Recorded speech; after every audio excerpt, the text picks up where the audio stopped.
أعوذ بالله من الشيطان الرجيم. بسم الله الرحمن الرحيم. الحمد لله رب العالمين والصلاة والسلام على نبيه الصادق الأمين محمد وعلى آله وصحبه أجمعين. أما بعد فأعوذ بالله من الشيطان الرجيم من همزه ونفخه ونفسه رب اشرح لي صدري ويسر لي أمري واحلل عقدة من لساني يفقهوا قولي. آیت نمبر 64. ابن عباس کہتے ہیں مغلولہ یعنی بخیل کا یہ مطلب نہیں ہے کہ اللہ تعالیٰ کا ہاتھ بندھا ہوا ہے، بلکہ یہ مراد ہے کہ اس نے اپنے پاس مال روکا ہوا ہے اور بخل کی وجہ سے اللہ خرچ نہیں کر رہا۔ ید اللہ مغلولہ، اللہ کا ہاتھ بندھا گیا ہے، بند گیا ہوا ہے، یعنی خیر اور بھلائی اور احسان سے تو بند گیا۔ یہ یہود اس لیے کہتے تھے جب ان کو، کیونکہ مال کی حریص رہی ہے پوری زندگی، اب مال کی حرص کی وجہ سے یہ لوگ کیا کرتے تھے، جب ان کو کمی محسوس ہونے لگتی اپنے مال میں، کیونکہ ان کو چاہیے بس مال بڑھتا رہے، جب کمی محسوس ہوتی تو کہتے ہیں اللہ نے تو اپنا ہاتھ باندھ لیا۔ گمان اپنے اور برے عمل کا اللہ بتا رہے ہیں ان کا۔ اللہ تعالیٰ نے اب ان کے جواب کے مطابق ہی ان کو جواب دیا، اور وہ کیا جواب دیا ہے؟ یہود بخیل ترین نیکی کے اعتبار سے بھی قلیل ترین ہے، اللہ کے ساتھ سوء ظن رکھنے والے ہیں، اور بدترین بھی ہیں، اور اللہ کی رحمت سے بعید ترین بھی ہیں۔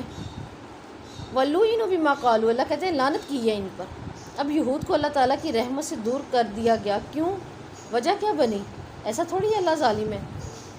بِمَا قَالُوا، اس وجہ سے کہ انہوں نے خود کہا ہے، انہوں نے خود یہ بات کی۔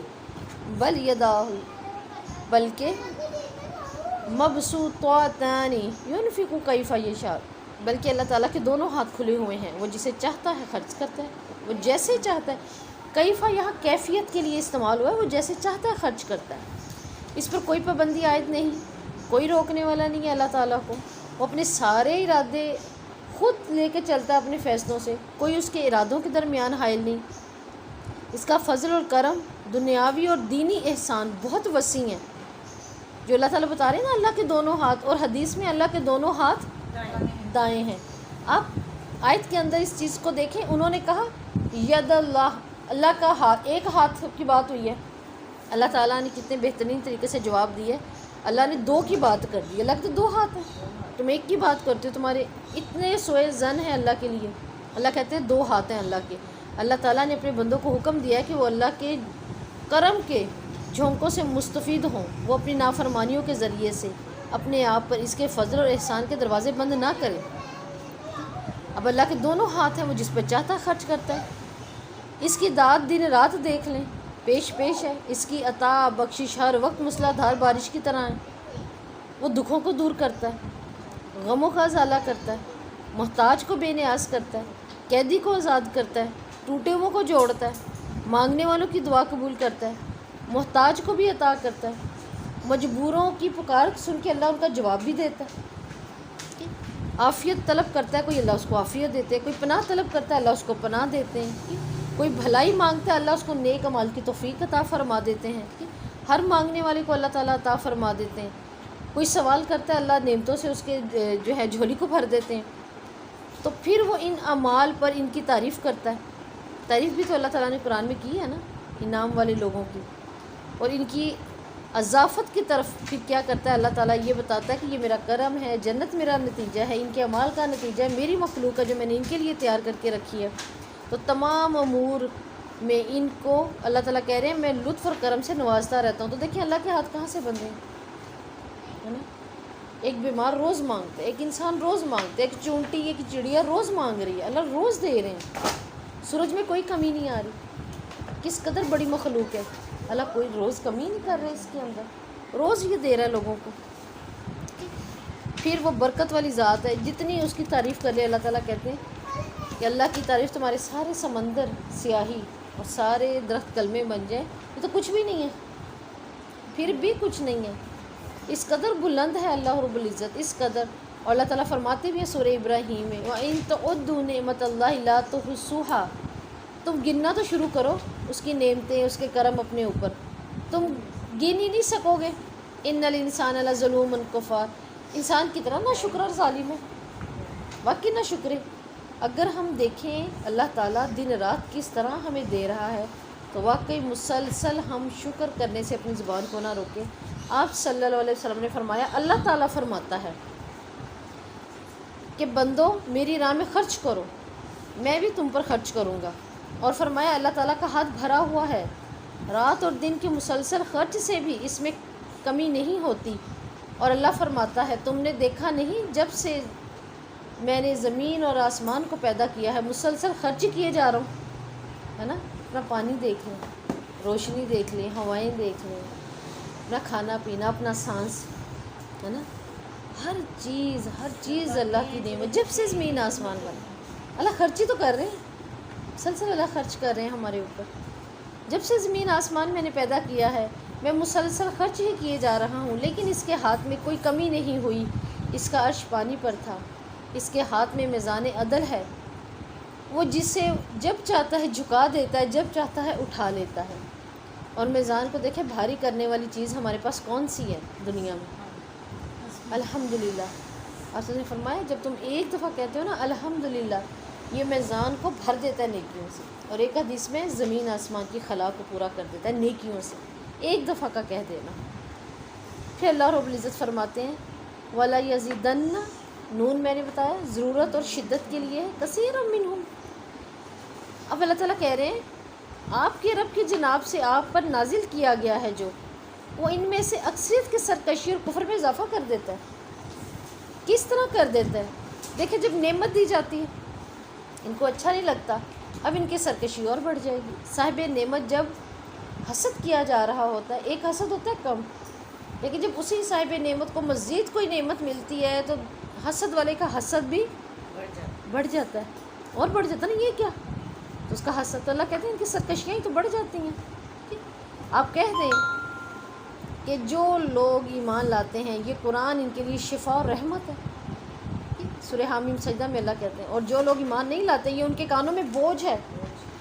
آج بھی دیکھیں اگر جس نے اس کے احکامات کو اٹھانا ہے وہ کہتا ہے میرے اللہ کا حکم ہے اب مجھے کرنا ہے، اور کچھ ڈرتے سننا بھی نہیں ہے گوارا، کیوں؟ سن لیا تو وہ ایک حجت آ گئی کان میں، سنا تھا لہٰذا سنو نہ، کرنا ہی نہ پڑے، کہنا ہی نہ پڑے۔ تو لیکن مومن کے لیے شفا ہے، وہ اپنے آپ کو پاک کر لیتا ہے، وہ اپنے آپ کو بچا لیتا ہے، وہ اللہ کے ہاں اپنا معاملہ درست کر لیتا ہے، تو اس کے لیے تو شفا بن گئی نا، رحمت بن گئی۔ اسی طرح بنی اسرائیل میں اللہ تعالیٰ کہتے ہیں اور ہم نے اس قرآن میں تھوڑا تھوڑا نازل کر کے ہی سب اتارا ہے، اور جو مومنوں کے لیے ہوا شفا و رحمت للمؤمنین، ٹھیک ہے۔ اور کیا کرتا ہے ولا یزید الظالمین الا خسارہ، ظالم پھر کیا ہے؟ وہ خسارے میں بڑھتے جا رہے ہیں۔ جتنا ایمان تیز ہوتا جاتا ہے نا مومنوں کا، آپ دیکھیں ہم اپنے ارد گرد دیکھتے ہیں جو لوگ دور ہیں دین سے، جو قومیں دین سے دور ہیں، ان کا خسارہ اور بڑھ رہا ہے، ان کی نفرتیں اور بڑھ رہی ہیں، ان کا نقصان کرنا اور بڑھ رہا ہے، اسلام کے مخالف چلنا بڑھ رہا ہے۔ اب اللہ کا کلام کچھ لوگوں کی سرکشی اور باطل پرستی میں اضافہ کرتا ہے، کیوں کرتا ہے؟ اللہ کا کلام اس کا سب سے بڑا احسان ہے، ٹھیک ہے نا۔ میں نے سوال کیا ہے کہ سرکشی میں اضافہ کیوں کرتا ہے؟ اب اللہ کا کلام ہی سب سے بڑا احسان ہے، وہ ذکر جس پر شکر کرنا چاہیے کچھ لوگوں کی سرکشی اور باطل پرستی میں اضافہ کر دیتا ہے۔ اس کی وجہ یہ ہے کہ وہ اسے ٹھکراتے ہیں، شکوک میں پڑے رہتے ہیں، پھر اس کی مخالفت پہ اتر آتے ہیں۔ وَأَلْقَيْنَا بَيْنَهُمُ الْعَدَاوَةَ وَالْبَغْضَاءَ إِلَى يَوْمِ الْقِيَامَةِ، اللہ تعالیٰ کا اعلان ہے کہ ہم نے یہودیوں اور عیسائیوں کے درمیان قیامت تک کے لیے دشمنی ڈال دی ہے۔ کن کے؟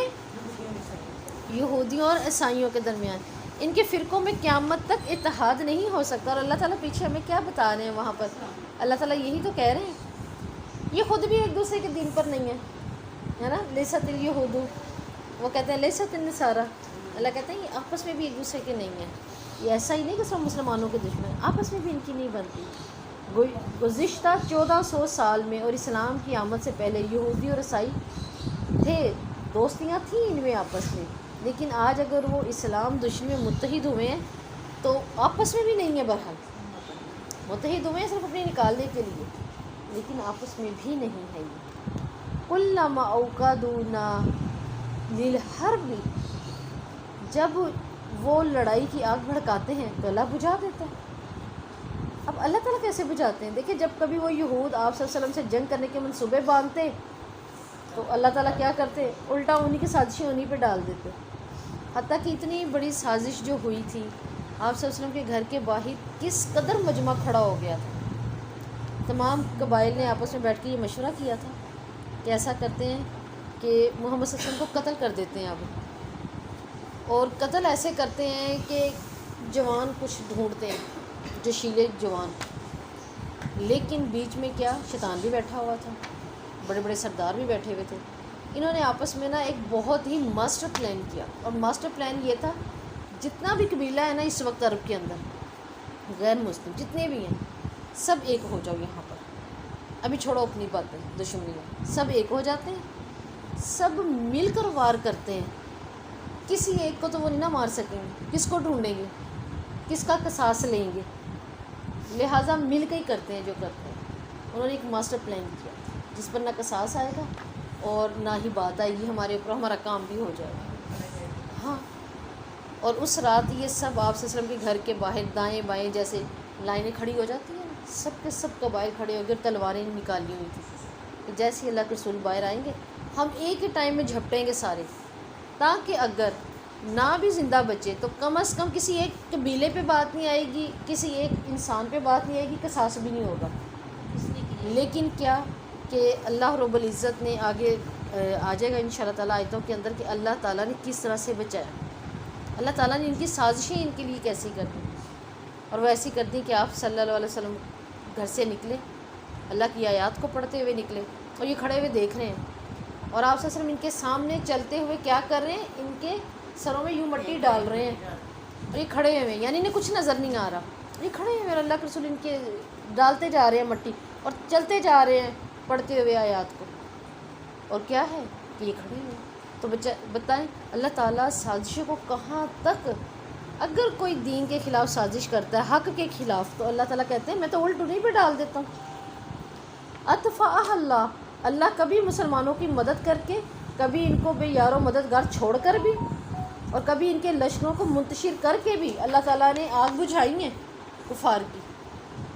وَيَسْعَوْنَ فِي الْأَرْضِ فَسَادًا, اور وہ زمین میں فساد کی کوشش کرتے ہیں.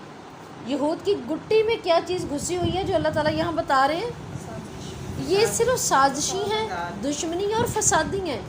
کبھی مت سوچیں یہ ہماری نسلوں کے لیے بہت ہی فائدہ مند ہیں, یہ ہماری نسلوں کا بھلا چاہتے ہیں, یہ ہمارے بچوں کے اندر سے بیماریاں ختم کرنا چاہتے ہیں. ایسا کچھ نہیں ہے, اللہ تعالیٰ نے ہمیں بتا دیا, ان کی کوئی بھی چیز ہمارے لیے فائدہ مند نہیں ہے. پہلے مہینے میں ایک دفعہ پلاتے تھے, اب مہینے میں 3 دفعہ ہاں پلاتے تھے. اس کے علاوہ دیکھ لیں ہمارے سلیبس یہ بنائیں گے, ہماری یونیورسٹیاں یہ کریٹ کریں گے, اگر ہم خود بھی بنا لیں گے تو ہمارا اوپر کا سارا سسٹم یہ اپنے ہاتھ میں رکھیں گے. اور اللہ تعالیٰ فرما رہے ہیں پہلے مسلمانوں کو کتنا اچھا اللہ نے بچا لیا اس کتاب کے ذریعے. اللہ کہتے ہیں ان کی گٹی میں ہے, ان کی باغ دوڑ زندگی کی ہے ہی تمہارا نقصان, ہے ہی تمہارا فساد. اللہ کے رسول کے ساتھ یہ سیریس نہیں تھے, ہم جیسوں کے ساتھ ہوں گے جو حق آنے پہ حق نہیں مان رہے, جو اتنے بڑے معجزے کہ آج بھی منوان ایسا ہی ہونے کے باوجود اس کو نہیں مان رہے. ہمارے خیر خواہ ہیں یہ, ہمارے خیر خواہ کہاں سے ہو گئی ہے. اب زمین کا فساد کیا ہوتا ہے, زمین کا فساد ہوتا ہے نافرمانیاں, باطل دین کی دعوت.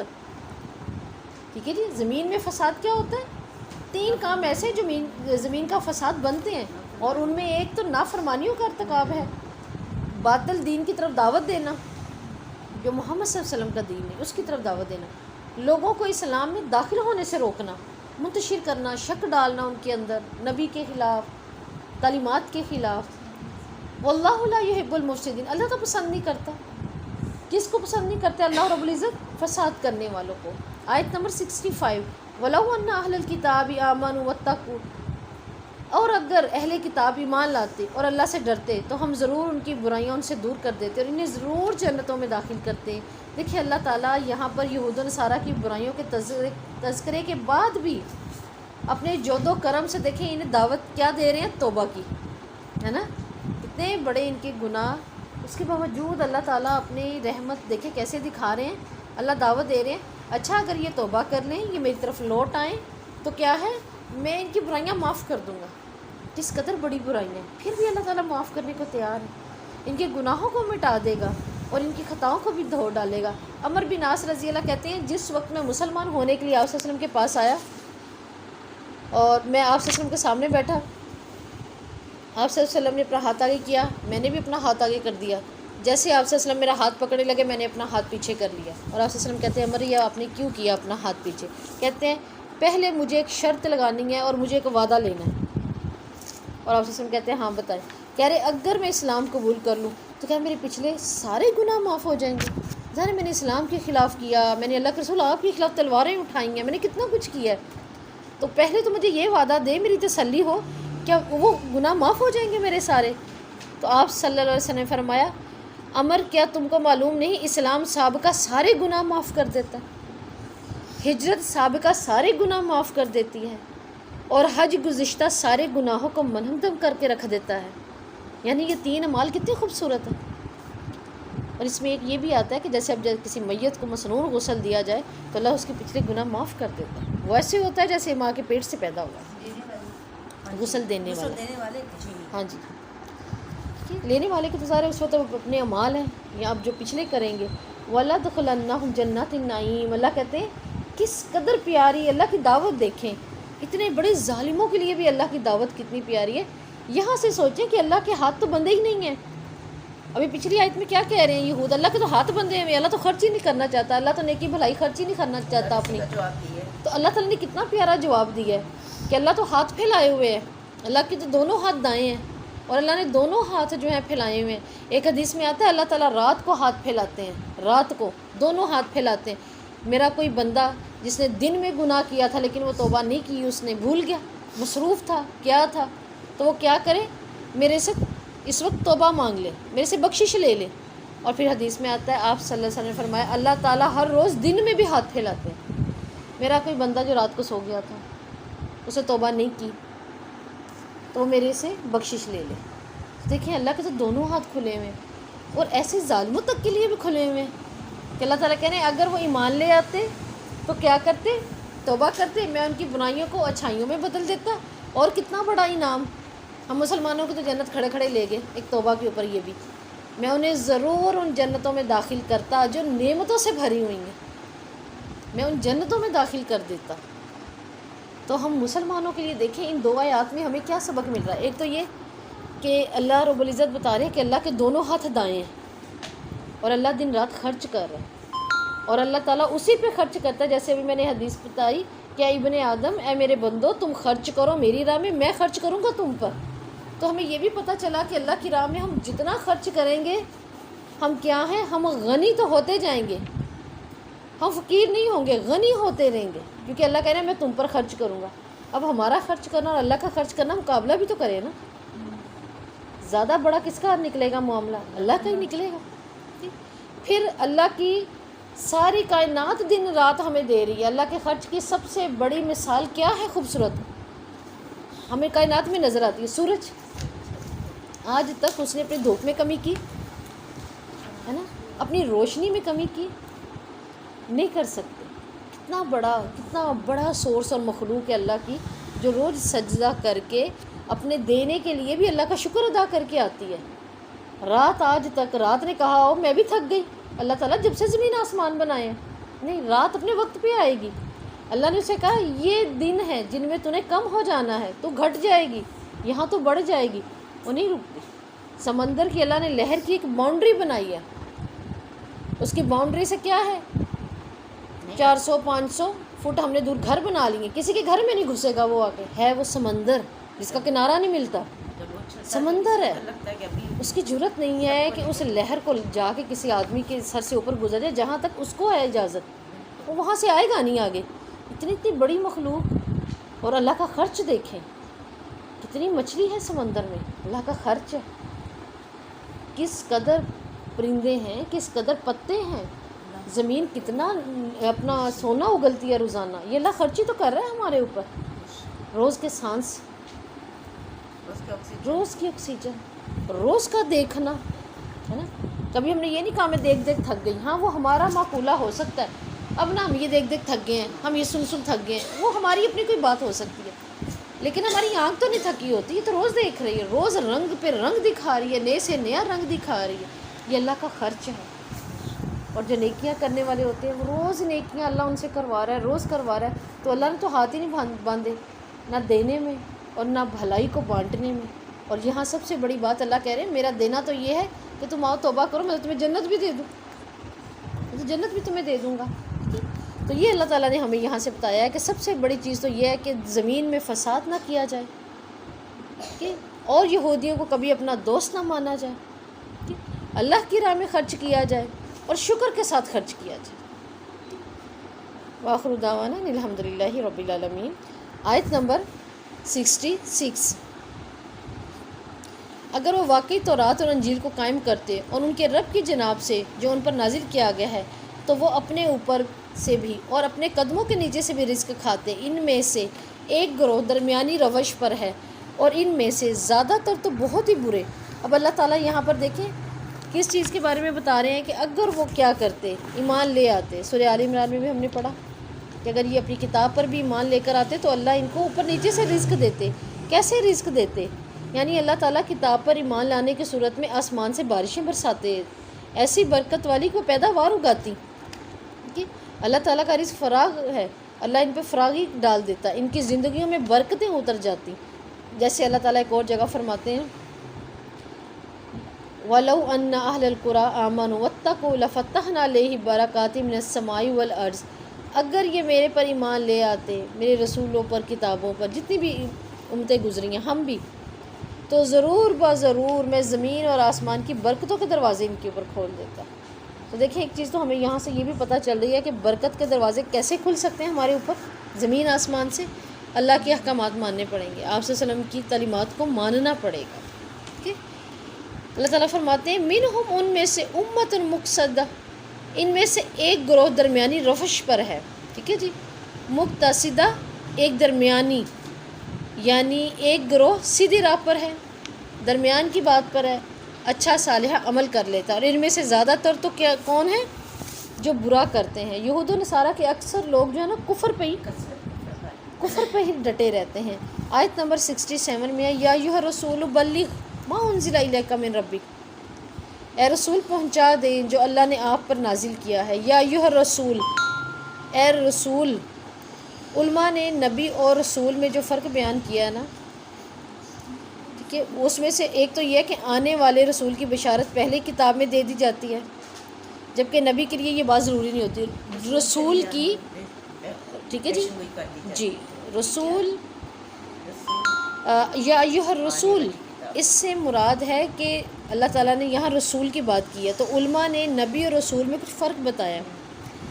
آنے والے رسول کی بشارت پہلے کتاب میں دے دی جاتی ہے، جبکہ نبی کے لیے ضروری نہیں ہوتا. اب دیکھیں ہارون علیہ السلام بھی تو نبی تھے، دانیال اور بھی بہت سے پیغمبر تھے، یوشع، ٹھیک ہے، کالب، یہ بھی سب تھے. لیکن کیا کہ ان کے نام تو نہیں نا کسی کتاب میں کہ اس کے بعد آئیں گے. جیسے آپ صلی اللہ علیہ وسلم کا ہر کتاب میں ہوتا تھا کہ ایک رسول آئیں گے، وہ آخری رسول ہیں.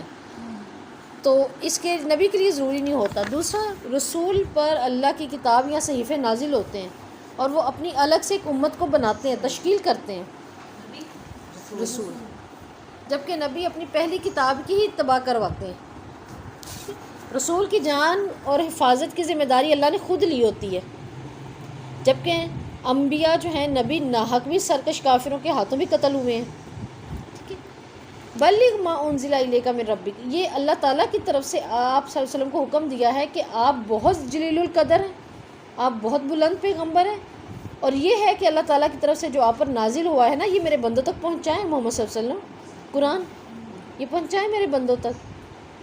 اس میں وہ تمام چیزیں شامل ہیں جو امت نے آپ صلی اللہ علیہ وسلم سے حاصل کی ہیں، وہ سب پہنچائیں. کیا کیا حاصل کیا تھا؟ عقائد، اعمال، اقوال، حکم شریعت، یہ ساری چیزیں آپ پہنچا دیں. آپ صلی اللہ علیہ وسلم کو کہا جا رہا ہے اب حق کی طرف دعوت، حق کی طرف بلانے والے کے کیسے یکسو ہو سکتا ہے، کیسے وہ ایک طرف ہو سکتا ہے، کیسے یکسو ہو سکتا ہے حق کی طرف دعوت دینے والا.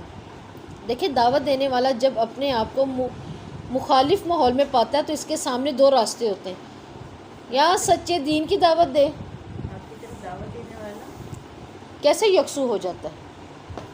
اس نے ایک طرف یکسوئی کیسے دکھانی ہے. جب بھی حق کی دعوت دی جاتی ہے تو مخالفت تو ظاہر سی بات ہے کہ آپ کے ارد گرد ہوگی، آپ کو مخالف سمت میں بہت سے راستے ملیں گے، لیکن اس دین کے دائی کے سامنے دو راستے ہوتے ہیں، ایک سچے دین کی دعوت دیتے ہوئے دنیا کی مسلطیں چھوڑتی ہیں، اس کی دنیا بھی چھوڑنی پڑے گی سچے دین کی دعوت جو دینی ہے، اور اگر دنیاوی مسلطیں دیکھے تو دعوتی کام چھوٹتا ہے۔ اب یہ دو کام اس کے سامنے ہیں دعوت دینے والے کے، ٹھیک ہے؟ اگر وہ دین کا کام کرتے ہیں تو دنیاوی معاملہ چھوڑنے پڑیں گے، ٹھیک ہے؟ دنیاوی تو پھر وہ ہے نا جو کچھ دین کے مطابق نہیں بھی ہیں، چھوڑنے پڑیں گے۔ اور اگر وہ دنیا کو دیکھتا ہے تو اس کو کیا ہے، پھر دین کا کام چھوڑنا پڑتا ہے۔ دو راستے تو آ گئے نا اس کے سامنے۔ اللہ تعالیٰ کا وعدہ دائی کی مدد کرنا ہے۔ اب اللہ تعالیٰ اپنا وعدہ یہاں کیا دے رہے ہیں کہ میں دین کے دائی کی مدد کرتا ہوں، اس کو بچاتا ہوں، لہٰذا وہ دیکھ لے اس نے کون سا راستہ اپنانا ہے، جس نے دین کا دائی بننا ہے، دعویٰ کا کام کرنا ہے، ٹھیک ہے؟ اب اس کو کیا کرنا پڑے گا، اب دنیاوی مسلطیں چھوڑنی پڑیں گی، اور وہ اللہ مدد بھی کر دیتے ہیں۔ اور مدد صرف اللہ کی اسی صورت میں، ایسے نہیں کہ کوئی بھی کھڑا ہو جائے کہ میں تو دین کا بہت بڑا عالم ہوں، میں دین کی بہت بڑی عالمہ ہوں، اب میں دین کی دائی ہوں، لیکن دنیا کو ویسے ہی خوش رکھا ہوا ہے، اپنے اندر کوئی بدل ہی نہیں آیا، کوئی ایسا چینج ہی نہیں آیا کہ وہ اتباع لگے، تو پھر تو اللہ تعالیٰ مدد نہیں نہ کریں گے۔ اللہ کی مدد کی بات کس کے لیے، جو یکسو ہو جائے، جو مخلص ہو جائے، یکسو ہو جائے۔ ہم کہتے ہیں بھی دنیا بھی تو رکھنی ہے نا، دنیا بھی تو رکھنی ہے، بات یہ ہے دنیا رکھنی ہے، آپ نے دین کے اندر رہ کے دنیا رکھنی ہے، یہ تو سچ ہے، دنیا تو ساتھ ہے۔ آپ کیسے اپنے بچوں کو کھلائیں گے جب تک کمائیں گے نہیں، دنیا سے ہی کمانا ہے نا، ورنہ ہم بیٹھ جائیں ہم تو نہیں کما رہے۔ اسی لیے تو اسلام میں رہبانیت منع ہے، رہبانیت منع ہے۔ عثمان بن مظعون یہ جنگل میں چلے گئے تھے، بتایا تھا میں نے آپ لوگوں کو، ٹھیک ہے نا، جنگل میں چلے گئے۔ آپ صلی اللہ علیہ وسلم کو جب اس بات کا علم ہوا، آپ نے بلایا، آپ نے کہا عثمان یہ کیوں کیا آپ نے؟ تو کہتے ہیں میں چاہتا ہوں کہ مطلب ہر گناہ کو چھوڑ دوں، یہ میں دنیا مظعون، عفان نہیں ہے، یہ دوسرے ہیں۔ انہوں نے کہا میں چاہتا ہوں کہ دور چلا جاؤں گا بیٹھا، اتنی مطلب اللہ کے ساتھ جڑ جاؤں گا، نہ کوئی سامنے ہوگا، نہ کوئی بیوی کرنی پڑے گی، نہ دنیاوی کام دیکھنے پڑیں گے، نہ برائیوں میں ملوث ہونا پڑے گا، یعنی میں بالکل چھوڑ کے نا ایک طرف رہبانیت لے لوں۔ اب آپ سے نے فرمایا کیا تو میری سنت کو چھوڑنا چاہتا ہے، کیا تو دین کو چھوڑنا چاہتا ہے؟ اور حدیث میں آتا ہے کہ تو نے مخالفت کی میری سنت کی، میں بھی یہیں رہتا ہوں۔ اور اسی حدیث کی تشریح کے لیے وہ حدیث بھی آپ کو اور زیادہ ڈیٹیل میں ایڈریس کرے گی کہ 3 لوگوں نے اماں عائشہ سے پوچھا آپ صلی اللہ علیہ وسلم کی زندگی کا راز، باہر بیٹھے دروازے پہ، اور پھر جاتے جاتے کیا کہہ کے گئے؟ ایک نے کہا کہ میں کبھی زندگی میں اب نکاح نہیں کروں گا، یعنی میں اتنا دین میں لگ جاؤں گا، اور دوسرے نے کہا میں کبھی بھی نہیں سوؤں گا، اس قدر میں عبادت کروں گا، چوتھے نے کہا میری زندگی کا کوئی ایسا وقت نہیں گزرے گا کہ میں روزہ چھوڑ دوں۔ روزے پہ رہو گے تو پھر ظاہر سی بات ہے، نہ بیوی والی بات ہے، نہ کھانے پینے والی، نہ کوئی برائی کرنے والی، اس قدر بہترین ہو جاؤں گا۔ اب عائشہ رضی اللہ نے تینوں کا حال آپ صلی اللہ علیہ وسلم سے بتایا، یا رسول اللہ علیہ وسلم اس طرح 3 لوگ آئے تھے، انہوں نے آپ کی زندگی کے بارے میں پوچھا، میں نے وہ ساری باتیں بتائی، جاتے ہوئے انہوں نے یوں کہا۔ آپ صلی اللہ علیہ وسلم تھوڑی دیر بعد باہر نکلے، لوگوں کو جمع کیا اور ممبر پہ کھڑے ہو کے نام نہیں لیا، لیکن کہتے ہیں لوگوں تم میں سے فلاں فلاں لوگوں نے یہ بات کی ہے، کیوں کی؟ میں روزے بھی رکھتا ہوں، میں چھوڑتا بھی ہوں، میں راتوں کو جاگتا بھی ہوں، میں سوتا بھی ہوں، میں نے نکاح بھی کیے ہیں، یعنی ہم بالکل کہیں نا ہم جیسا نیک کوئی نظر ہی نہ آئے، ہم اتنے نیک بن جائیں، تو وہ پسند ہی نہیں اسلام نے نہیں کیا۔ کیوں؟ کیونکہ آپ کو دنیا میں رہ کے آپ کو اپنے دین کو مکمل کرنا ہے۔ ہمیں یہ نہیں کہ ہم نے دنیا الگ سمجھ لی ہے اور دین ہم نے الگ سمجھ لی ہے، ہم نے الگ بنا لی نا دونوں چیزیں۔ کہتے ہیں وہ کون ہے، ہم ان سے کم ہی ملتے ہیں، بہت دنیا دار ہیں، پھر اس کا مطلب اب کیا ختم ہو جائے گی زندگیاں، رشتہ داریاں، یہ انسانیت کے ناطے ختم ہو جائیں؟ ہم نے خود ہی بنا لیے نا، ہم ادھر نہیں جاتے، کیوں؟ وہ بہت دیندار ہیں، بہت ہی دیندار ہیں، بندہ کیا کرے وہاں، ہم ڈرے بیٹھے رہتے ہیں، ہم اپنی کون سی بات کریں، ہمارے تو مشغلے بات کرنا کچھ اور ہے، لہٰذا ہمیں وہ نا الجھن سی ہوتی ہے، ہوتا ہے۔ دونوں پارٹیاں الگ جب ہونا تو ہوتا ہے، لیکن اللہ تعالیٰ نے نہیں الگ کی نا، ہم نے دین میں رہ کے تو دنیا پوری کرنی ہے۔ آپ سے نے فرمایا وہ شخص جو اپنے گھر سے نکلتا ہے، اپنے گھر کی دعا پڑھ کے نکلتا ہے، اور حلال مال کما کے اپنی فرض نمازیں پڑھتا ہے، اور حلال کمال سارا دن، چاہے وہ لکڑیاں توڑ رہا ہے، سارا دن چاہے وہ گھر بنا رہا ہے، چاہے وہ سارا دن کسی کو پڑھا رہا ہے، کچھ بھی کر رہا ہے، جب وہ واپس آتا ہے ٹھیک ہے تو اللہ تعالیٰ اس کا اجر کیا لکھ دیتے ہیں؟ جب وہ اپنی اولاد کے پاس بیٹھتے ہیں تو اجر لکھ دیتے ہیں، یہ سارا دن عبادت میں تھا۔ وہاں تو کام کی اللہ نے بات ہی نہیں لکھی، وہاں تو بات ہی عبادت کی لکھی گئی ہے۔ تبھی تو فرمایا رزق حلال عین عبادت ہے۔ حدیث کہتی ہے عین عبادت، کوئی یہ نہ کہے نہیں یہ تھا یہ تھا، نہیں، عبادت تھی۔ وہ شخص تو سارا دن بعد کیا آ رہا ہے؟ تھک ہار کے کام کر کے آ رہا ہے اپنے گھر، کام کر کے آ رہا ہے۔ تبھی تو مردوں کی تعداد کم ہے جہنم میں، ہے نا؟ ان کے بیچاروں کے پاس ٹائم بھی نہیں ہے برائیاں کرنے کی، اور وہی اپنے کام کا فوکس ہے، گھر آ جانا ہے، حلال کمائی کر رہے ہیں تو واقعی وہ تو مکمل عبادت کے بعد آ کے پھر وہ کھلا بھی رہے ہیں عبادت کے بعد، وہ بھی صدقہ کر دیا، سو گئے، پھر اٹھ کے نکل گئے، عین عبادت ہے ٹھیک ہے۔ تو کیا دنیا میں رہ کے ہے؟ دنیا میں ہی رہ کر ہے۔ آپ نے کچھ بھی کرنا ہے، کوئی تجارت بھی کرنی ہے، وہ تو دنیا میں رہ کر ہی ہے۔ عثمان رضی اللہ جب لا کے 70 ہزار یا 70 گھوڑے اونٹ کھڑے کر دینا چھوٹی بات ہے؟ آج آپ 70 اونٹوں کی یا 100 اونٹوں کی پراپرٹی بتائیں کتنی ہے؟ کروڑوں میں دینے والے دے لیتے ہیں، لیکن آج ہمت پڑے گی ہماری کہ ہم کروڑوں اٹھا کے دین پہ لگا دیں، اسی وقت دیندار کے نام کر دیں؟ نہیں، لیکن عثمان اگر لا کے دے دیتے تھے نا، رکھ دیتے تھے، تو انہوں نے بھی اسی دنیا میں رہتے ہوئے کمایا تھا، اسی دنیا میں رہ کے کمایا ہے اور بنایا ہے، اور بہترین طریقے سے ابھی بھی چل رہا ہے۔ حلال طریقے سے اللہ کی راہ میں جو خرچ کر کے جاتا ہے، دیکھیں اس کا اجر ضائع نہیں ہوتا ٹھیک ہے۔ بیر روما کس کے نام پہ چل رہا ہے؟ اس کا بل کس کے نام پہ آتا ہے؟ عثمان رضی اللہ کے نام پر آتا ہے۔ آج بھی پراپرٹی ساری ان کے نام پر آ رہی ہے، بلوں کے اوپر نام سارے آ رہے ہیں، عثمان بن عفان، اور جس نے خریدا ہوا ہے جس شیخ نے، بل اسی نے بھرنے، جب بل چلا جاتا ہے اور کیا ہوتا ہے، حکومت وہی بل اٹھا کے، سارا حرم کے کام ہوتے ہیں غریب ملکوں میں چلا جاتا ہے، وہاں کے غریبوں کے اوپر وہ کیا ہوتا ہے کہ لگ جاتا ہے، صبر سارے کا سارا لگ جاتا ہے۔ تو یہاں اللہ رب العزت ہمیں یہی بتا رہے ہیں، حق کی طرف دعوت دینے والے کی اللہ اس وقت مدد کرتے ہیں جب وہ یکسو ہے، جب وہ یکسو ہے، تبھی پتہ چلے گا نا کہ یہ الگ ہے، کہ وَإِن لَمْ تَفْعَلُوا فَمَا بَلَغْتَ رِسَالَةَ، اگر محمد صلی اللہ علیہ وسلم آپ نے ایسا نہ کیا، آپ نے میرا پیغام نہیں پہنچایا ٹھیک ہے۔ اب آپ صلی اللہ علیہ وسلم کو کیا کہا جا رہا ہے؟ وَإِن لَمْ تَفْعَلْ، اگر آپ نے اللہ کے پیغام لوگوں تک نہیں پہنچائے، جو بھی اللہ نے آپ پر اتارا، فما بلغت رسالہ، تو آپ نے اللہ تعالیٰ کی نافرمانی کی، آپ نے حق نہیں پہنچایا۔ ایک تو ہمیں اس آیت سے یہی بات بھی ہمارے سامنے آ رہی ہے، رسولوں کا کام اللہ کے احکامات پہنچا دینا، اس کے علاوہ رسول کا اور کوئی کام نہیں تھا۔ اگر ہم پتہ نہیں کیا کیا بنا کے بیٹھ جائیں، رسول کا کام تھا اللہ کی تعلیمات لوگوں تک پہنچا کے لوگوں کو اللہ سے جوڑنا۔ اللہ نے اس لیے اتارا اپنے پیغمبر کو کہ اگر آپ نے کسی خیر میں کمی کی، یہی اللہ تعالیٰ بتا رہے ہیں نا، فما بلغت رسالہ، تو آپ نے پھر کچھ دیا ہی نہیں۔ اگر آپ نے خیر میں کمی کر دی، اگر آپ صلی اللہ علیہ وسلم چھوٹی سی بھی کوئی بات چھوڑ جاتے اور باقی سارا پیغام پہنچا جاتے، تب بھی اللہ تعالیٰ کہہ رہے ہیں آپ نے کچھ نہیں پہنچایا۔ کتنی زبردست ڈیوٹی تھی، ہے نا؟ تھی نا، بہت زیادہ۔ اب عائشہ رضی اللہ کہتی ہیں اگر کوئی یہ کہے نا کہ آپ صلی اللہ علیہ وسلم جو کچھ ان پر نازل ہوا ہے اس میں سے آپ نے کچھ چھپا لیا ہے تو وہ جھوٹا ہے۔ اللہ تعالیٰ نے خود فرمایا، اے پیغمبر جو کچھ آپ پر آپ کے پروردگار کی طرف سے نازل ہوا ہے یہ سب آپ لوگوں تک پہنچا دیں، خود اللہ تعالیٰ نے کہا ہے۔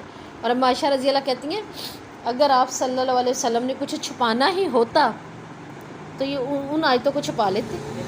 کون سی آیتوں کو؟ جہاں زید نے زینب رضی اللہ کو طلاق دینی تھی اور آپ صلی اللہ علیہ وسلم نے نکاح کرنا تھا، اور یہ بہت بھاری بات تھی اس وقت، بہت بڑی ایک رواج رسم تھا، بہت بڑا۔ عرب کے اندر منہ بلے بیٹے سگے بیٹے تھے۔ اللہ تعالیٰ نے وہاں پر زید رضی اللہ سے طلاق دلوا کر آپ کا نکاح کروانا تھا۔ اب آپ کو یہ معلوم تھی بات، تو اللہ تعالیٰ وہاں کیا کہہ رہے سورہ احزاب میں کہ مجھے معلوم ہے جو آپ اپنے دل میں چھپا رہے تھے، لیکن اللہ نے اس کو کھول دیا، ہے نا؟ تو اما عائشہ کہتی ہیں اگر چھپانا ہی ہوتا تو پھر وہ ساتھ کو چھپاتے نا اللہ کے رسول، اور وہ بہت بڑی بات تھی اس وقت، بہت بڑی۔ وہ رسم جو صدیوں سے چلتی آ رہی ہے کہ منہ بولا بیٹا اپنا ہی بیٹا ہے، پھر اسی کی بیوی سے شادی کرنا عرب کے اندر، اللہ کے رسول کا یہی تھا نا کہ نہ ہی ہو، لیکن اللہ تعالیٰ نے ایک رسم اور ایک رواج توڑنا تھا نبی کے ذریعے۔ آج ہم کوئی بھی رسم رواج توڑتے ہوئے سب سے پہلے کس سے ڈرتے ہیں؟ لوگوں سے ڈرتے ہیں سب سے پہلے. یہاں اللہ تعالیٰ یہی کہہ رہے ہیں. اور عبداللہ بن عباس رضی اللہ سے روایت ہے کہ 10ویں تاریخ کو رسول اللہ صلی اللہ علیہ وسلم نے مینا میں خطبہ دیا. 10ویں تاریخ کو حج کی. خطبے میں آپ نے پوچھا لوگوں آج کون سا دن ہے؟ خود پوچھا لوگوں کو گواہ کرنے کے لیے. سب بولے حرمت کا دن ہے. آپ نے پوچھا یہ کون سا شہر ہے؟ سب نے کہا یہ حرمت کا شہر ہے. کون سا شہر تھا؟ مکہ تھا. آپ نے پوچھا یہ کون سا مہینہ ہے؟ حرمت والا. کون سا؟ ذی الحج. لوگوں نے کہا یہ تو حرمت کا مہینہ ہے. آپ نے فرمایا بس تمہارا خون، تمہارے مال، تمہاری عزت ایک دوسرے پر اسی طرح حرام ہے جیسے آج یہ دن، شہر، مہینہ. اللہ اکبر. آج کسی کی عزت پامال کرتے ہوئے خوف نہیں ہو رہا، کسی کا مال کھاتے ہوئے لوگ نہیں ڈر رہے، ہے نا. کسی کو قتل کرتے ہوئے نہیں لوگ ڈر رہے. اور وہاں جا کے عمرہ حج کراتے ہیں اس ڈر سے کہ یہ مہینہ ہے، یہ احرام باندھا ہوا ہے، سب کچھ. اس کے علاوہ یہ آپ احرام میں نہیں ہیں. اللہ تعالیٰ کہہ رہے ہیں ویسا ہی ہے. تو یہ سوچتے ہوئے کبھی کسی کا مال نہ کھایا جائے، چاہے وہ لاکھ ہے، چاہے لکھ ہے، ککھ ہے، کروڑ ہے. کبھی کسی کا مال نہ کھایا جائے. کیوں آپ کے لیے حلال نہیں ہے. آپ سمجھے میں تو اس وقت حرم میں کھڑی ہوئی ہوں، میں تو احرام سے ہوں، میں تو ذی الحج کے اندر کھڑی ہوں، میں تو اللہ کے سامنے. تو بتائیں اس وقت یہ کام کرے گا انسان؟ نہیں کرے گا. اللہ کے رسول نے ہمیں پہلے ہی بچا دیا کائنات سامنے کھڑا کر کے. تمہارے خون، تمہاری عزتیں دوسروں کی، یہ سب تمہارے لیے کیا ہے؟ یہ جائز نہیں ہے. اللہ تعالیٰ پھر یہ کہتے ہیں کہ آپ صلی اللہ علیہ وسلم نے آسمان کی طرف منہ اٹھایا اور کئی بار یہ کلمہ دہرایا. کہا اللہ تعالیٰ میں نے تیرا پیغام پہنچا دیا. اللہ میں نے تیرا پیغام پہنچا دیا. اللہ میں نے تیرا پیغام پہنچا دیا. یہ اس وقت ٹھاٹھے مارتا سمندر تھا لوگوں کا جب آپ صلی اللہ علیہ وسلم نے حج کیا تھا. فتح مکہ کا اتنا رش تھا اور اس وقت آپ نے سب کو گواہ کیا. اور لوگوں نے کہا ہم اس پر گواہ ہیں اللہ کے رسول، آپ نے خیر خواہی کا حق ادا کر دیا. آج جب ہم کچھ ایسا کرتے ہیں جو دین سے نہیں ہے، جو آپ صلی اللہ علیہ وسلم کی زندگی سے ثابت نہیں ہے، تو اس کا مطلب ہم کیا کہتے ہیں؟ آپ نے حق ادا نہیں کیا. یہی عمل سے کہہ رہے ہیں نا. انہوں نے تو عمل سے کہہ دیا آپ نے حق ادا کر دیا اللہ کے رسول. تو پھر آج خیانت کرتے ہوئے یہ سوچنا ہے کہ یہ اللہ کے رسول کی وصیت ہے غیب اور حاضر کے لیے کہ میں نے اللہ کا پیغام پہنچا دیا، میں نے کوئی نافرمانی نہیں کی، میں نے کچھ نہیں چھپایا. اور یہ کہنا پڑنا ہے. ہر دین کے داعی کو یہ کام کرنا پڑے گا، کچھ نہ کچھ کہنا تو پڑے گا، چاہے وہ لوگوں کو برا لگ رہا ہے لیکن حکمت سے صحیح کہنا پڑے گا. لوگوں سے نہ ڈریں. دیکھیں جب ہم دین کی بات کریں گے نا، جب آپ حق کی بات کے لیے کھڑے ہو جائیں گے تو پھر کیا ہوگا؟ سب سے پہلا ڈر لوگوں کا ہے. اللہ تعالیٰ کیا کہہ رہے ہیں؟ واللہ یعصمک من الناس. اللہ آپ کو لوگوں سے بچا لے گا. یہ آیت مجھے بہت پیاری لگتی ہے. اس آیت کو بہت زیادہ نا آپ غور کیا کریں، اس کو کھول کے پڑھا کریں. اس آیت کو 4 سے 5 دفعہ آپ اپنی آنکھوں سے بھی دیکھیں گے نا، یقین کریں آپ کے اندر ایک ایسی طاقت آئے گی، آپ حق اور توحید کے لیے کھڑے ہو جائیں گے. اللہ آپ کو لوگوں سے بچا لے گا. میں گھر پہ گھومتی پھر رہی ہوتی ہوں نا تو میرا دماغ یہی بات کر رہا تھا واللہ یعصمک من الناس. اللہ بچائے گا آپ کو لوگوں سے. اللہ اپنے ضمیر سے میں کہتی ہوں اگر تو حق پہ قائم رہے، اگر تو توحید کی بات کرے تو اللہ تجھے بچائے گا لوگوں سے. اللہ بچائے گا. اب اس قدر اس وعدے پر یقین تھا آپ صلی اللہ علیہ وسلم کو. ہم آپ صلی اللہ علیہ وسلم کی امت ہیں، ہمیں وہ کرنا چاہیے جو ہمارے اتنے حریص اور رؤوف رسول کر کے گئے ہیں. یہ اللہ تعالیٰ کی طرف سے اپنے رسول اور ہر دین کے داعی کے لیے حمایت اور تسلی ہے بہت بڑی. حفاظت کا وعدہ، حفاظت کا وعدہ. آپ صلی اللہ علیہ وسلم کے لیے مناسب یہی ہے کہ آپ تعلیم اور تبلیغ کے اوپر اپنی توجہ دیں. اللہ تعالیٰ کہہ رہے ہیں آپ توجہ نا اپنی تبلیغ پہ دیں. مخلوق کا خوف اس مقصد سے آپ کو ہٹائیں نا، کیونکہ مخلوق کی پیشانیاں تو اللہ کے ہاتھ میں ہیں. مخلوق کیا کر لے گی؟ اس کی پیشانی تو اللہ کے ہاتھ میں ہے. دیکھیں بہت بڑے بڑے مسئلے ہو جائیں پھر بھی تو بعد میں ہم نے ایک ہونا ہی ہے. تو کیوں نہ اللہ کے نام پہ ذرا بتا دیا جائے کہ یہ غلط ہے، اس کے بعد پھر بھی تو ایک ہو ہی جانا ہے. اور وہ ضرور ہوں گے آپ ایک. اس کے پیچھے ایک وجہ ہے، اور کیا ہے؟ اللہ کا وعدہ. اللہ کی پیشانیاں، مخلوق کی پیشانیاں اللہ کے ہاتھ میں ہیں. اور جب آپ دین کی خاطر کسی سے ہٹتے ہیں، کسی سے دوری اختیار کرتے ہیں، اپنی دلیل دینے کے بعد، یوں ہی نہیں اگلے کو بتائیں تو صحیح نا کیا صحیح ہے کیا نہیں، تو پھر اللہ اس کو راضی کر دیتا ہے. یہ اللہ کا وعدہ ہے. اور معاشہ رضی اللہ بیان کرتی ہیں کہ آپ صلی اللہ علیہ وسلم کے لیے پہرے کا انتظام کیا جاتا تھا، صحابہ پہرا دیا کرتے تھے آپ کے گھر کے بعد، حتیٰ کہ جس دن یہ آیت نازل ہوئی واللہ یعصمک من الناس، اللہ تعالیٰ تجھے لوگوں سے بچائے گا، تو آپ صلی اللہ علیہ وسلم نے اپنے قبا سے باہر اپنا سر نکالا اور فرمایا لوگوں جاؤ تم چلے جاؤ، اللہ مجھے بچائے گا۔ کتنا پیارا آپ صلی اللہ علیہ وسلم کا اعتماد تھا، کس قدر خوبصورت وعدے پہ یقین آیا نا کہ جاؤ اب چلے جاؤ، اب اللہ مجھے بچائے گا۔ اور اللہ نے بچایا، غار ثور میں کیسا بچایا، پاؤں نظر ہی تو آ رہے ہیں کہ سب کے سب سوئے ہوئے ہیں۔ کیا کرتے تھے ابو طالب، اپنے بیٹوں کو سلا دینا ہے، اور کبھی آپ صلی اللہ علیہ وسلم خود سوئے ہوئے ہوتے تھے، اللہ بچاتا تھا، ہر جگہ سے اللہ ہی نے تو بچایا کہ کہاں سے اللہ نے کہاں کوئی دی، کوئی اللہ تعالیٰ نے کوئی شکست نہیں دی۔ حتیٰ کہ بدر کے اندر کیا ہو گیا، کتنے رہ گئے، مسجد عریش ہے نا اس جگہ پہ جہاں پہ آپ صلی اللہ علیہ وسلم نے کھڑے ہو کر دعا کی نا بدر والے دن، اللہ تعالیٰ آج تو گئے، یہ اتنے سے کیا کر لیں گے، تو بچا لے، آج ہم کیا کریں، خود بھی انسان تھے تو محسوس ہوا۔ اب وہاں پہ مسجد عریش بنا دی گئی ہے جہاں پہ آپ صلی اللہ علیہ وسلم نے کھڑے ہو کر دعا کی تھی ٹیلے پر، اور اتنی دعا کی تھی کہ آپ کا جو ہے نا وہ کپڑا بھی نیچے گر گیا تھا، اور ابو بکر رضی اللہ آئے اور آپ کا کپڑا اٹھایا، آپ کے کندھے پہ ڈالا اور کہتے ہیں مجھے اتنا یقین ہے اب اللہ تعالیٰ آپ کو نہیں چھوڑیں گے اکیلا۔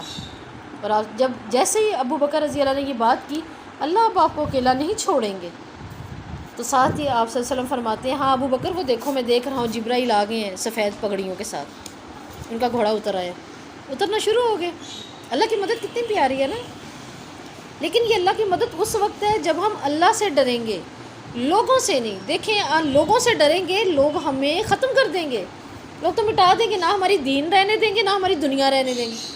جنہوں نے دنیا بچائی ہے نا لوگوں سے ڈرتے ہوئے، آپ یقین کریں دنیا بھی نہیں بنی ہے نا، دنیا بھی نہیں بنی، اور جنہوں نے دین بنائے ہیں کم از کم اللہ نے ان کو فوقا ہو اوپر کر دیا، اور اگر اللہ نے یہاں اوپر نہیں کیا تو اللہ کا قرآن میں وعدہ ہے قیامت کے دن میں انہیں ایسا غالب اور اوپر کروں گا، یہ خود کہیں گے کاش ہم ہی ان کی مان لیتے، ان کے ساتھ ہوتے، اور یہ کیا کہیں گے تھوڑا سا نور دے دو، تھوڑی سی روشنی دے دو، آج تم ہی دے دو، ہم نے تو سچ میں کچھ سمجھا نہیں، آج تم اتنے پیارے اور نورانی ہو، تھوڑی سی اپنا نور ہی دے دو، اپنی روشنی دے دو ہمیں۔ تو اس وقت آپ صلی اللہ علیہ وسلم نے فرمایا تم سب چلے جاؤ، اللہ مجھے بچائے گا، اللہ ہی میری مدد کرے گا۔ تو آج بھی کوئی ایسی رسم و رواج جو اللہ کے رسول کے دین کو بے عیب بھی سے جو ہے وہ عیب دار بنا رہے ہیں، اس میں بے عیبی نہیں رہنے دے رہے، تو کیا کریں، کم از کم اس پر لوگوں سے نہ ڈریں، دلیل کے ساتھ ان کو بتائیں کہ نہیں اللہ رب العزت کیا چاہتے ہیں، اللہ تو یہی چاہتے ہیں۔ پھر ایک اور حدیث میں آتا ہے کہ آپ صلی اللہ علیہ وسلم ذات رقع کھجور کے باغ میں، یہ غزوے کے بعد، ایک کنویں کے پاس پیر لٹکائے اور بیٹھ گئے، پیر لٹکائے بیٹھ گئے، بیٹھے ہوئے تھے تو بنو نجار کے ایک وارث نامی شخص نے کہا دیکھو میں محمد صلی اللہ علیہ وسلم کو قتل کر کے آتا ہوں، میں بڑی طریقے سے کر کے آؤں گا۔ لوگوں نے کہا کیسے، اس نے کہا دیکھو، اب یہ آپ صلی اللہ علیہ وسلم کے پاس آیا، باتیں کی، آپ کی تلوار بڑی اچھی ہے، یہ بھی بہت اچھا ہے، وہ بھی معاملہ، یہ کرتے کرتے ذرا اپنی تلوار دکھائیے گا کتنی اچھی ہے، آپ صلی اللہ علیہ وسلم نے اسے دے دی، لیکن تلوار جیسے اس کے ہاتھ میں آئی، اس کے ہاتھ زور زور سے کانپنے لگ گئے اور وہ تلوار نہ سنبھال سکا اور اس کے ہاتھ سے گر گئی۔ آپ صلی اللہ علیہ وسلم نے فرمایا تیرے اور تیرے بد ارادے کے درمیان اللہ خود ہی حائل ہو گیا تھا۔ جب کوئی دین کے داعی کے لیے بد بن کے آتا ہے نا، جب کوئی اللہ کے بندوں کے لیے یا اللہ کے دین، میں پھر کہہ رہی ہوں ہر دین نہیں، جو خالص اللہ کا دین ہوگا، جو خالص اللہ کے دین پر ہوگا، اور وہ دین بھی توحید کا ہوگا، پھر اللہ تعالیٰ اس کے اور اس کے درمیان حائل ہوں گے جو اس کو نقصان پہنچانا چاہتے ہیں۔ اسی طرح آپ صلی اللہ علیہ وسلم کی شروع ہی سے ان کے چچا ابو طالب کے ذریعے اللہ تعالیٰ نے کیا کی تھی، حفاظت کروائی، ابو طالب کے ذریعے کروائی۔ کتنے بڑے سردار، مشرکین ان کے اوپر ہر وقت ڈرتے رہتے تھے، پھر اللہ تعالیٰ نے ایک اور طریقے سے بھی آپ کی حفاظت فرمائی۔ کس طرح سے فرمائی؟ یہودیوں نے آپ پر جادو کیا، اللہ تعالیٰ نے موج تین اتار دی، حفاظت ہی فرمائی نا۔ پھر کیا ہوا کہ آپ صلی اللہ علیہ وسلم کے لیے خیبر کے یہودیوں نے گوشت میں زہر ملایا، اللہ نے پہلے ہی کیا کیا، وہی کے ذریعے بتا دیا۔ آپ کے کچھ صحابہ شہید ہو گئے، کچھ نے تو کھا لیا، اور کیا ہوا کہ اللہ تعالیٰ نے وہی اتار دی۔ وہ جو لقمہ آپ صلی اللہ علیہ وسلم لینے لگے تو وہ لقمہ خود بولا، اس نے کہا کہ اللہ کے رسول میرے اندر تو زہر ہے، مجھے اپنا کھائیے گا۔ اور جن صحابہ نے کھا لیا تھا ان کا بعد میں قصاص کا بھی مسئلہ ہوا تھا، قصاص لیا تھا شاید، اور آپ صلی اللہ علیہ وسلم نے رکھ دیا، وہی کے ذریعے بتا دیا گیا، اور تھوڑا سا جو اثرات تھے وہ اندر بھی چلے گئے۔ اب یہودیوں پر جو آپ صلی اللہ علیہ وسلم نے یہودیوں نے جو آپ صلی اللہ علیہ وسلم پر جادو کیا، اللہ تعالیٰ نے اس سے بھی محفوظ کیا، اور ماؤس تین کے ذریعے، قرآن کے ذریعے بھی محفوظ کیا۔ یہ دونوں چیزوں سے حفاظت تو اللہ تعالیٰ فرما رہے ہیں نا۔ اب یہ چیزیں ہمارے لیے بہت ہی بڑی ایک مشعل راہ ہیں، ہم بچنے کے لیے قرآن کے ذریعے بھی علاج کریں اور ان کی سازشوں سے اپنے اعمال کے ذریعے بھی علاج کر سکتے ہیں، ٹھیک ہے۔ اور دیکھیں کہ ایک دعوت دینے والے سچے دین کی دعوت جب دیتے ہیں تو انہیں کیا خدشات لاحق ہوتے ہیں، اس آیت سے ہمیں کیا پتہ چل رہا ہے؟ انہیں کچھ پریشانیاں ہوتی ہیں نا، میرا مذاق اڑایا جائے گا، مجھے بے عزت کیا جائے گا، میری معاشیت تباہ ہو سکتی ہے، میرے خلاف کارروائیاں ہو سکتی ہیں۔ لیکن اللہ تعالیٰ کیا کہہ رہے ہیں؟ ان اللہ لا یہدی قوم الکافرین، اللہ تعالیٰ کافر قوم کو ہدایت نہیں دیتا، تو پھر وہ کیسے نقصان دے گا آپ کو؟ ٹھیک ہے؟ پھر تو وہ نقصان ہی نہ دے سکتا۔ ربنا تقبل منا وآخر دعوانا الحمد للہ رب العالمین، الحمد للہ والمنہ۔